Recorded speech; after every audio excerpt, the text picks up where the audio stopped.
Hello everyone, welcome to the 7th day in the Python 30 series. In today's video, we are going to talk about web scraping Wikipedia tables with Beautiful Soup. Now, if you are the kind of person who likes to read blogs rather than watching a video, you can find the link to my blog in the description section below. Let's talk about web scraping. What is basically web scraping? It is the process of collecting all kinds of data, whether it is structured or unstructured, from the web. Hence, it is also known as web data extraction. Now, 21st century is the age of data. Every organization depends on minute analysis of various data sources in order to grow their business. With web scraping, you can accumulate tons of relevant data from various sources with a lot of ease. Hence, you can skip on the manual effort. Let's look at some of the applications of web scraping, be it real estate listings or job listings or monitoring various prices on e-commerce websites, or if you want to analyze stock market trends. In all of these fields, web scraping has become a go-to tool for each of the objectives and much more. Therefore, knowing the basics of web scraping can be a really good pointer for your resume. Let's now talk about the three Python libraries that deal with web scraping: Beautiful Soup, Selenium, and Scrapy. Now, each of these libraries has its pros and cons of its own. One should choose the library that is best suited for their requirement. Let's look at the pros and cons. Beautiful Soup. Now, in my opinion, it's the most easy to learn library. It's very user friendly. The documentation is pretty good and you can find a lot of support material on the internet.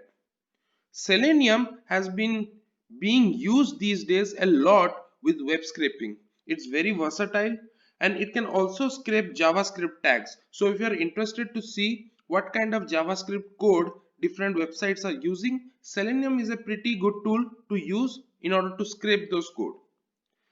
Recently, well, not so recently, but relatively recently, Scrapy is also being used for web scraping. It is portable and it is highly efficient compared to Beautiful Soup and Selenium. However, all of these three libraries have cons of their own as well. Now, Beautiful Soup, for example, needs a lot of dependencies. If you already have used Beautiful Soup, you know that you have to import from the BS4 library. So there are previous versions of the Beautiful Soup library. So if there is an old code that depends on the previous versions of Beautiful Soup, it might be difficult to port them and you need to take care of a lot of dependencies. Also, because Beautiful Soup is completely written in Python, it is a bit slow, hence inefficient. Now the same goes for Selenium. It is inefficient, but most importantly, Selenium was never built for web scraping purpose. It was built as an automated testing tool.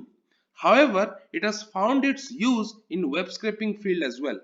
So you are basically using something that was not built for something. So a tool that was not built for web scraping and you are using it. So therefore it will have its own limitations. Scrapy, although it is portable, efficient, a lot of people say that it is difficult to set up.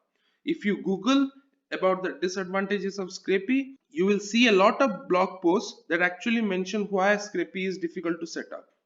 Now, what should we choose? Right? See, we should choose the library that suits our objective. Our objective in this video is to learn about web scraping Wikipedia tables. We just want to cover the basic concepts of web scraping and we want to see how we can extract Wikipedia tables with ease. So in my opinion, Beautiful Soup is the perfect choice for us. Before we jump into web scraping, it is essential that we understand the HTML DOM. DOM basically is Document Object Model. It allows us to better understand the source that we are working with. Basically, we can learn about the structure of this HTML page using the HTML DOM. Now, one of the best ways to explore the DOM is by using the developer tools. So click on this button here and then in more tools, you can find developer tools. Once you click on it, here in the elements tab, you can basically see the structure of this entire HTML page. For example, this is the body class, there is a head class, there is an HTML class, there are multiple div classes here, and you can also go ahead and right click on a certain element on the HTML page, and then when you press inspect, you will be basically taken to the structure that defines that element. So as you can see, I clicked on this image and I was taken to this image tag where this image has been described and how it has been formed. It is very essential that we understand the HTML DOM before web scraping, because this is going to be the basics of using the web scraping techniques to the best of your ability in order to do it efficiently. Now, we are interested in scraping Wikipedia tables, so let's look at a Wikipedia table. So here is the table, tropical cyclones formed in January 2020, and we are going to scrape this table.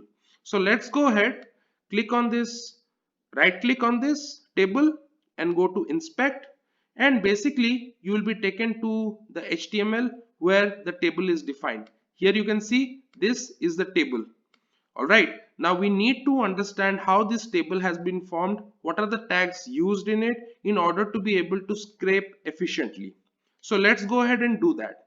But because it's not very much readable here in the DOM, I'm going to show you a similar table example from which we can learn more about the structure. Now as you can see, this is a very simple table. Alright, if you open it in Chrome, you are going to see a table like this. There is a header, month and savings, and each of those columns have some values. Let's go back to our table.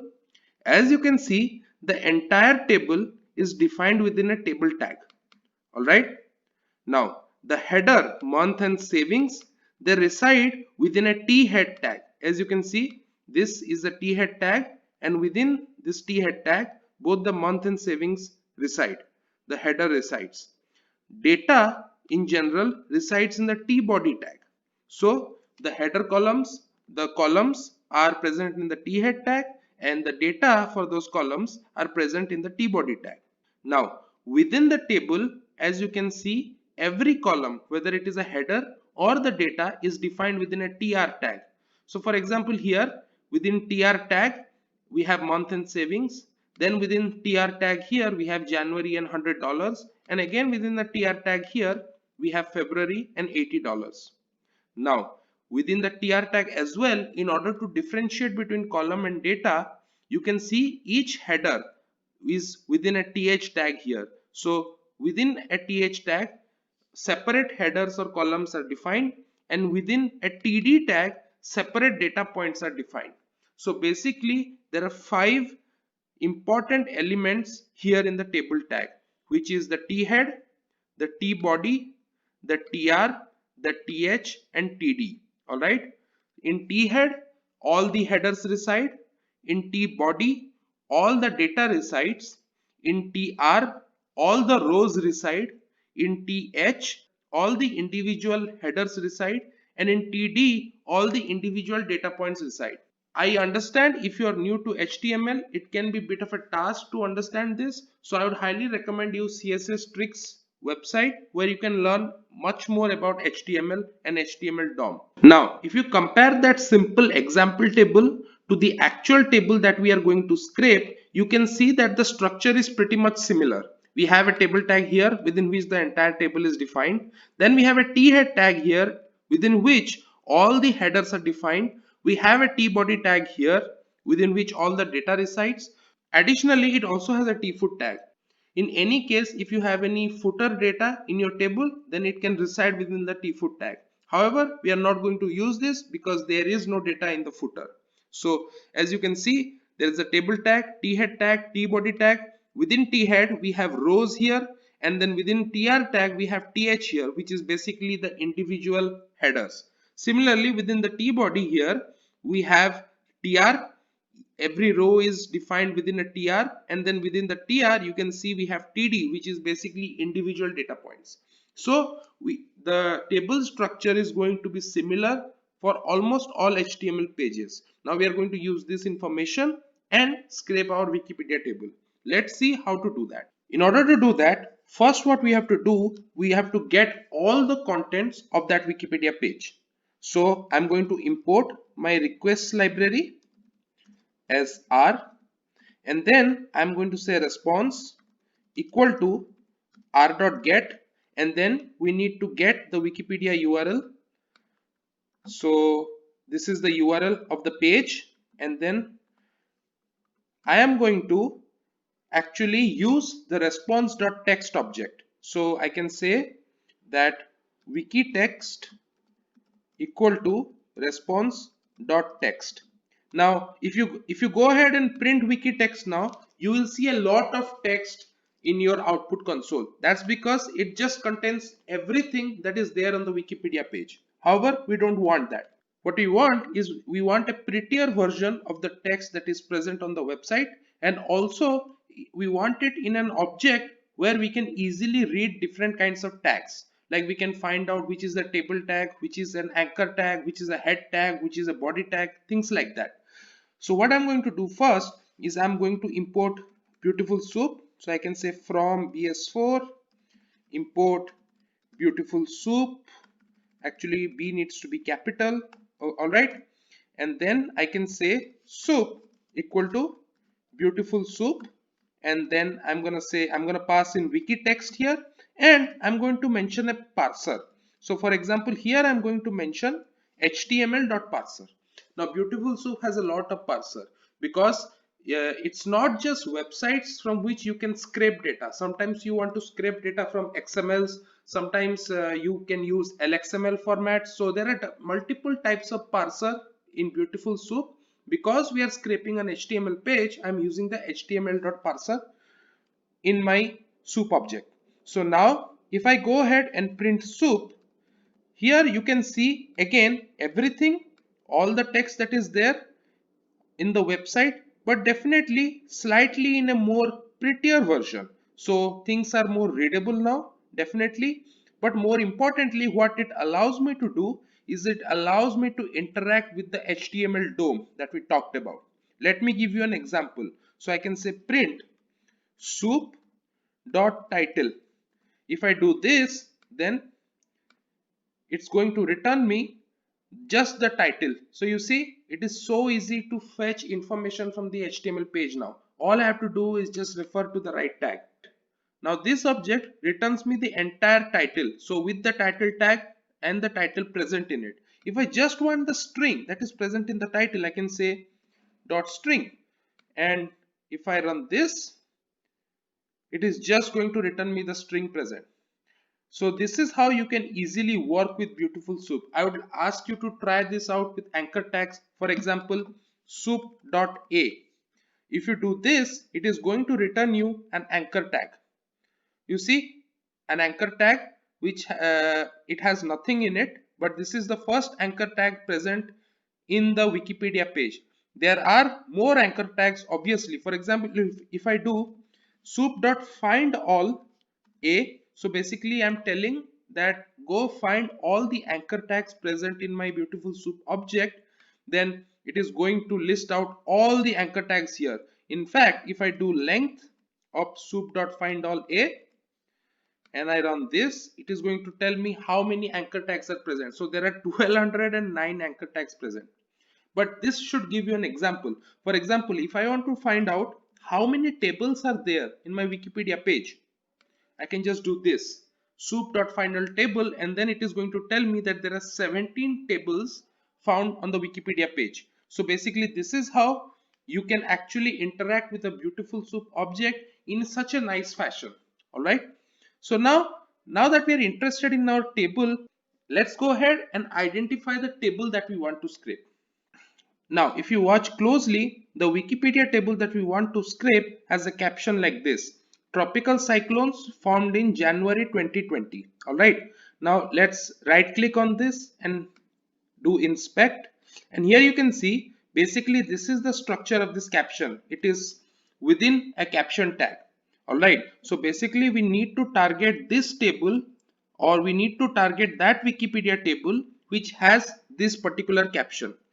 So let's go ahead and do that. So in order to find our table, we have to use our caption, right? So I can say tables soup equal to, let's say, soup dot find all table. Now there are certain tables that have no caption. So first what I'm going to do is I'm going to filter out those tables that do not have a caption. So I'm going to say filtered table soup equal to table for table in, I'm using a list comprehension if you didn't know, in table soup if table dot caption is not none. Okay, if table dot caption is not none, then I'm keeping them. If it is none, I'm removing them. So now if we print out length of filtered table soup, I should see, so there are 12 tables where they have caption and there are 5 tables where there are no caption. So now we are only going to look at the filtered table soup where we have caption. That will help us to actually figure out our required table in a much easier fashion. So I can say required table equal to none. So let me just define a variable. Now I'm going to loop over each of the table and find out which caption matches the caption that we need. So I can say for table in filtered table soup if string of table dot caption, so table dot caption should return as the table caption dot string dot strip. So I'm gonna strip it, strip all the white space characters, and I'm going to say equal to, so I'm going to say this table, this is the caption that we are going to use, tropical cyclones formed in January 2020, and if I have that, if the caption matches this caption, I'm going to say required table equal to table, and then I'm going to break the loop. All right, so this way we are going to figure out which table actually is the table that we want to use. So now if I print required table, you can see, yes, so this is the table that we want to scrape. So basically now we just have the required table from our Wikipedia page, and now we can easily scrape the headers and the rows. All right, so this is the advantage of using something like Beautiful Soup. It just allows us to interact with the HTML structure in a much better fashion and much more conveniently. So now let's go ahead and figure out our headers. So how to scrape the headers from this table. All right. So now I already showed you how to interact with the soup, and I told you that all the headers reside. Let's go back to our table.html. You can see that all the headers reside within a th tag, right?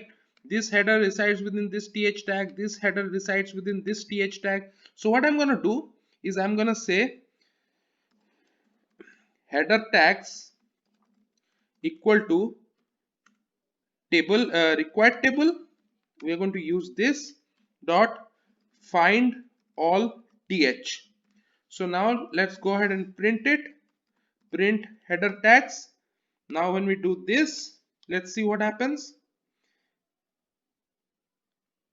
So okay, so here you can see, let me extend it a little bit. We have all the column names. So storm name, dates active, max wind, pressure, areas affected. Basically we have got a list of all the header names. Now in order to get the string version of it, what we are going to do, headers equal to headers dot string dot strip. Again, always remove the white space character because you don't need them, and not headers but header for header in header tags. So this way we are just going to get the string that is associated with the headers and not the tags. So now if I run this, if I print headers, so it says non-type object has no attribute strip. Okay, maybe something is wrong here. Let me check. So maybe the string does not apply here. Maybe it's header.text. Right. So for some reason it is not accepting the dot string method, but it is accepting the dot text method.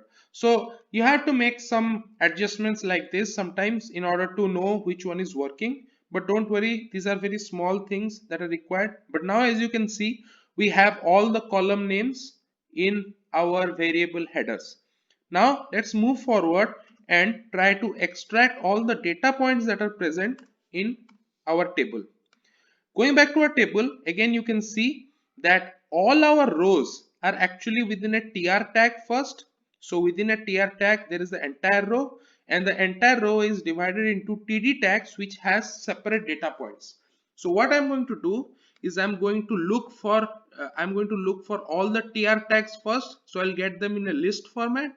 Then I'm going to loop through all those tr tags and look for the td tags and then get the values and then store them in a list. So basically what I'm going to do is, let me show you.